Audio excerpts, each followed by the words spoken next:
kickboxing GOAT Rico Verhoeven has announced that he's leaving Glory Kickboxing. And I think he's coming to the UFC. I think he's coming to MMA. Like I said, he could go to MMA, he could go to boxing, but I think he's coming to MMA and I think he's going to the UFC. I think that he saw how Aspinall looked in his performance against Gane for as long as it lasted. And I think he feels that the odds are very good that Aspinall may lose his belt. So I don't think he would be so willing to fight his friend Aspinall, but it's giving me very much the kind of same vibes that of Makhachev in Bilal, where once Makhachev saw Bilal lose the belt, he was ready to jump in and fight for that belt.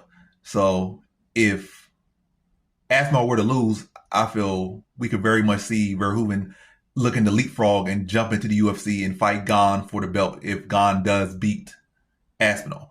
Or we could see Rico Verhoeven look to fight Alex Pereira at the White House in 2026 in a super fight of sorts. We got the heavyweight GOAT versus a heavyweight kickboxing GOAT, or the kickboxing GOAT versus Pereira, who's one of the greatest MMA fighters of all time and one of the greatest kickboxers of all time. I think with the first two division champion in Glory. So Pereira has an amazing track record in kickboxing and with Glory. And Glory is also where Rico Verhoeven made his name and is the GOAT of kickboxing, Glory Kickboxing. So we can see those two fight at heavyweight, and Pereira was definitely teasing going up to heavyweight. So, and he's definitely never been shy about fighting at heavyweight. So and his frame is pretty good for heavyweight, especially put on some more mass. So that'd be an exciting matchup. But I think what Verhoeven wants most is the UFC heavyweight title.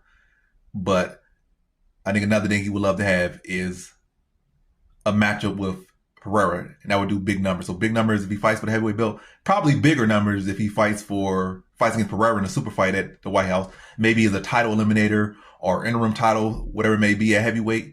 Verhoeven versus Pereira on that card. If they can't get a heavyweight title fight on that card, that would be an amazing fight to have on any card, especially the White House card.